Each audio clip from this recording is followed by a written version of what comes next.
Here we go. Hello. Hi, Grow Food Northampton community. I'm Ellena again. I manage the Giving Garden here on a Wednesday. It's a little bit cloudy. I have it on me now. Hey, everyone. Is it working? Are we on? So here we are, Wednesday afternoon. We got a minute, I think, until 12:30. Yep, it's 12:29. So I will wait, but here we are at the Shiitake Mushroom Station at Grow Food Northampton's Giving Garden.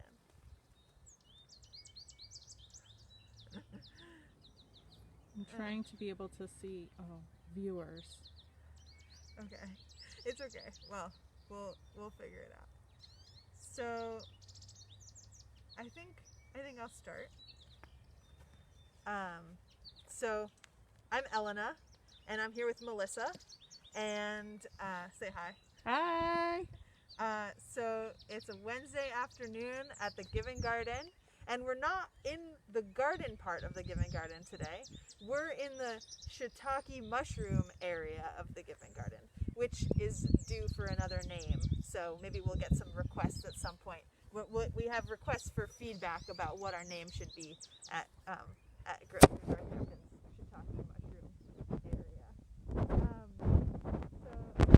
My name is Ellena. I manage the Giving Garden at Grow Food Northampton, where we grow thousands of pounds of food and donate to our local soup kitchens and food pantries in the area.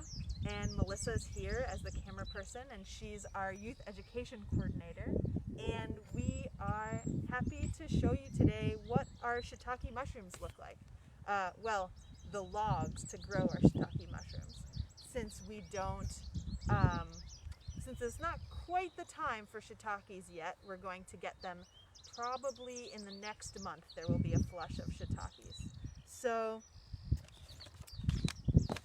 here we are. I apologize, but I cannot see any viewers, or I know that 4 people are here, but I can't see who you are or your comments if you're commenting, so I apologize. Okay. Well, hello everyone who's watching, and glad to have you here. And it's okay. We'll make do as it goes along, and maybe ask for your comments somewhere along the way.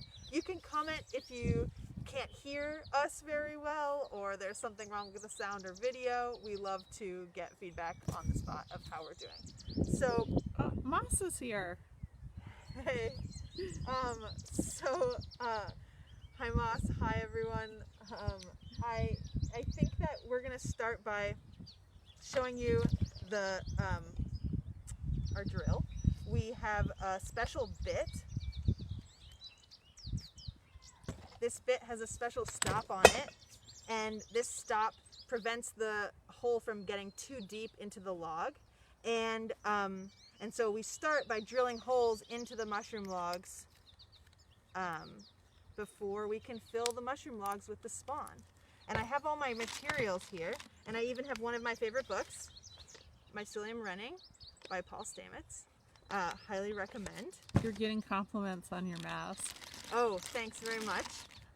Yes, we at Grow Food Northampton, we were lucky enough to get masks donated by our local community. So thank you all to our mask sewers and makers. This is our shiitake mushroom spawn. It smells really good. Unfortunately, with the mask on, you can't really smell it. What does it smell like? Well, I can't smell it right now. But I'm not gonna do that. But it smells like a little sweet, and yeah, a little woody, a little sweet. Yeah, I would imagine it to be earthy. Yeah, earthy and sweet. And we have these special logs, and fortunately we have this great relationship with the Smith College arborists, and they, when they prune a tree back in February and early March, before the trees are budding out, they donated these logs to us. So that has been really great. And we we've been doing mushroom cultivation at the Giving Garden for the last 3 years. So this is our 3rd year doing it. And yeah, it's really awesome to be able to grow mushrooms, and then we can donate them to our local community partners, and then they can make really elaborate gourmet meals for people to enjoy who couldn't otherwise afford the food or be able to buy them themselves. How did you decide on shiitakes? Well, shiitakes are one of the most popular mushrooms to cultivate on hardwood logs, and it was really fortunate for us to be able to get these logs, and they're a mushroom that people recognize in the store, and we want to grow a mushroom that people feel familiar with and can recognize, rather than maybe a different kind like an oyster or I don't know, any of the others. I would like to expand our selection and start growing wine cap mushrooms in the wood chips, but we haven't gotten there yet. So maybe next year we'll grow wine caps in the wood chips. For now we just stick to one type. And and I want to make a plug for where we got our mushroom spawn. This comes from Fungi Ally, that's in the valley, and there's so many great mushroom suppliers, mushroom people who make mushroom kits, people who teach about mushrooms online and in person when we're able to be in person together, and that's Fungi Ally, New England Wild Edibles, and Mycoterra, and a lot of others that I'm not. And the valley is the Pioneer Valley, in Yes. case you're watching from beyond. Yes, yes, we're The in happy Northampton. We're in Pioneer Valley. Northampton, Massachusetts, and we have a bountiful selection of different mushroom producers and suppliers that are local here. So I thought that it would be really great for me to just go through one log, and so you can see how it works, and I can show off the tools that we use that I borrowed, these specialized tools. I showed the drill bit, and it's a special drill bit, and then 12 millimeter drill bit that is 1 inch deep. This is called an inoculator, and it's really cool. You'll get to see me use it, but it basically goes like that. And the spawn, a pot and wax in the pot, and we're gonna melt the wax on this little camping stove. And what else? Oh, and there's and I have a little cotton ball to dip into the wax and then apply onto the holes. And then what else do I have? Oh, I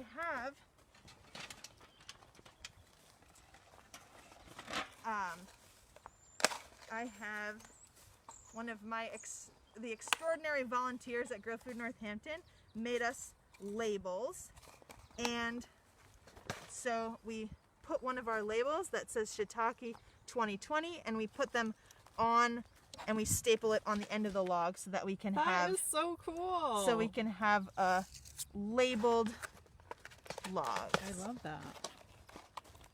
So Because you can use logs for several years. yeah, logs, if they're made well, can last for up to 6 years. Maybe 3 to 6 if they're not that hard. I think we have some oaks here, and we have some sugar maples, and they should last for a while. Yeah, and you really want to keep them labeled so that you can tell the difference between our 2018 logs, our 2019 logs, and then our 2020 logs. Right behind. 2020. Yeah, so, all right, maybe I can just drill a hole and inoculate this, and you could... Let's do it. Anyone have any questions? Maybe like, I don't know, yeah, if there's any questions that you have about growing mushrooms or like any part of the process, feel free to comment, and I'm just gonna show you what's up. We do have a question. What constitutes a well-made log? Yes. Well, I will tell you, I will get to that. But it means that all the steps are done well, and maybe all of this, I'll show you, because I will show you the proper technique. Show us the way. First, you need to drill a hole, and yeah, use the drill safely and out of anybody else's way. There's a plane ahead, up in the sky, so sorry about that.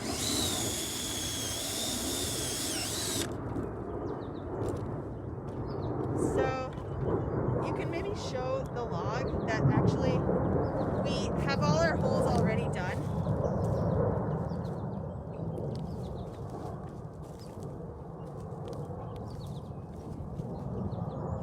So I'm going to show you. Maybe you could zoom in here or look in here. Oh, well-made log. Never touch the spawn, because you might have something on your hands. I know that I just actually used hand sanitizer, and so my hands should be, free of other bacteria, but you never know. So yeah, don't touch the spawn. That's why I just use this tool into the bag, and then I'm gonna go into the hole. So when you do that, it's like sucking up the spawn into the inoculator, and then you're shooting it inside the hole. Yeah. We have another question here. How did you decide on your mushroom log structure? Leaning. Oh, yes. I've also seen a log cabin method used. Oh, yes. Good question. That's from Moss. I will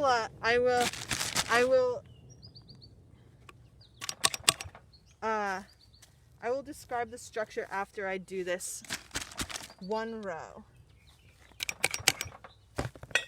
And then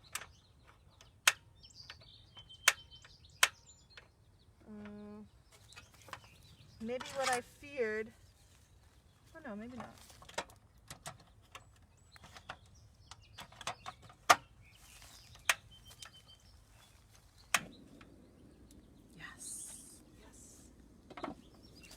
Okay, so maybe while the wax is heating up, we can just move to the structure. How far apart do you make the holes? Oh, I just go like this with my finger. So that's like about, I think for me that's about 6-7 inches. All right. And that's how far apart it is. So I use this structure because it's going to be very simple. Out of every one of these and it's holes, on cardboard. It's on cardboard because I don't really want other things to be growing around them, and maybe other little shrubs will start to grow. You can see this is a work in progress. This is a work in progress. So we're going to lay down cardboard everywhere and put pallets so that we can accommodate more logs as they come into circulation. And so if you imagine, out of every one of these holes, we can take a mushroom. And we want to make it as easy enough to harvest as possible, so that's why I'm leaning them against this post. And actually, you can smell the wax melting. And actually, take a look. We have one little guy right there. Why 6 inches and not some other distance? It seems to be a good distance that basically every place where I put the mushroom spawn from the shiitakes, it will start to eat away at the hardwood on the inside of the log, and then it will take over the log, which is what we want it to do. So that's the right distance so that it has enough space to be able to take over the log and make sure that all of the mycelium, which means all the little strands of the shiitake, are all growing inside these logs. And we inoculated these logs last year, and we were talking about this earlier, it takes 1 whole year to produce a mushroom, so these logs will be ready this year.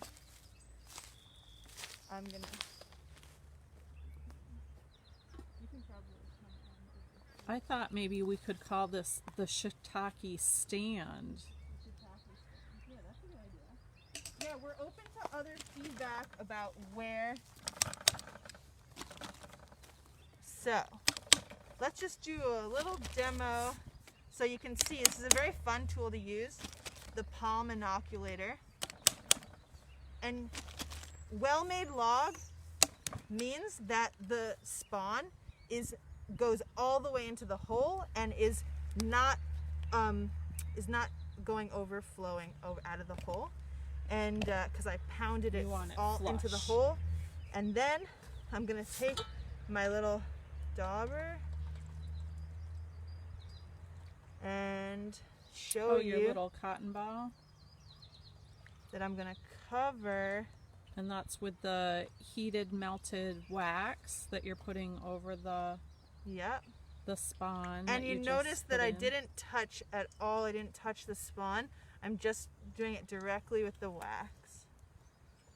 So there's a lot of steps to this process in order to make it go well. And it's really cool that we can borrow some of these tools from different people who also grow mushrooms. Because if you don't have people to borrow it from, sometimes it can get like there's a lot of materials to have to go out and buy. And apparently, we were talking before the live, and not all waxes are created equal. Yeah. So the best wax to use would be beeswax, and possibly not paraffin wax because it might crack during temperature changes, like over the winter. And so yeah, you can take a look at the log now that I've covered it with wax, and you can hardly even tell that it's been covered, but Once it dries, you'll see it more. See Yeah. the wax more. and then the last step would be that I would turn the whole log around and cover all of them with wax, and then I would put a label on the end. I would staple a shiitake label, and then I would take the log and then I'd stack it on these pallets so that they can wait their turn to then go on the stand, because those ones on the stand, we inoculated them last year, so they had enough time the whole entire year. They've been sitting on pallets until it was time for them to get on the stand, because this year probably when it's in June, we're going to be able to get mushrooms out of the log. June of this year? We're going to get mushrooms from last year's logs. Awesome. Yeah. And the year before? And the You'll year get before. mushrooms from there too. And we're probably going to build something else really cool. Maybe we'll take pictures of it when we do. But we're going to build a bathtub for the logs, because the logs are going to need to take a bath, and they're going to need to soak. And that soaking is going to stimulate them to all produce mushrooms. Awesome. Yeah. Your sister says she can hear the birds in the background. Yes, the birds are very loud in this area of the garden. And so here we are. We're in the back of the garden. Why are we in the back of the garden? Because we created the mushroom station in the only place that there's shade. And unfortunately, everywhere else in the garden, there's not really any shade. So I wanted to make sure that the mushrooms have as much shade as they need to grow. And maybe you could do a little pan of just seeing where we are, because we're in the back of the community garden at Grow Food Northampton, and people have all their individual plots here. And we're near the river by the woods over there. And it's a beautiful Wednesday. So thanks for watching our shiitake demo, and highly recommend this book or other mushroom books. And shiitakes are really amazing. And we were talking about this before, that not all of us really liked mushrooms when we were growing up. I did not. Yeah. And I didn't really have a lot of exposure to mushrooms. Maybe on an occasional pizza, but it's or not really spaghetti one of those sauce. foods that in this country we eat a lot of. But in Asia, in Japan and China, the mushrooms are in so many different cuisine and so many different dishes, and we can learn to like them. I mean, now I love them, and they're so good for you, and they have so many, shiitakes specifically have so many antibacterial qualities to them. And we were also talking about, maybe part of the reason for that, for people shying away from that, is that I think in this country there's a lot of fungi fear. Yeah, sometimes people are a little afraid of mushrooms because we don't know if they're good for us. And but these ones and shiitakes that we get to grow here, we know what they look like. We know that they're safe to eat. We also know that they're really good for us, and they have a lot of antibacterial qualities to them. And it's really fun to be part of the process to grow them. Also, we hope, last year different field trips came to visit us, and and it was really exciting to bring them over to the mushrooms from all the different classes from the Northampton schools. So we hope to get to have more field trips in the future, Yes. where people can come and learn about mushrooms here, and maybe even try them. So thanks. I'm Ellena and Melissa, and we're signing off for Facebook Live. Thanks for watching. Yeah, thank you. Bye. Bye.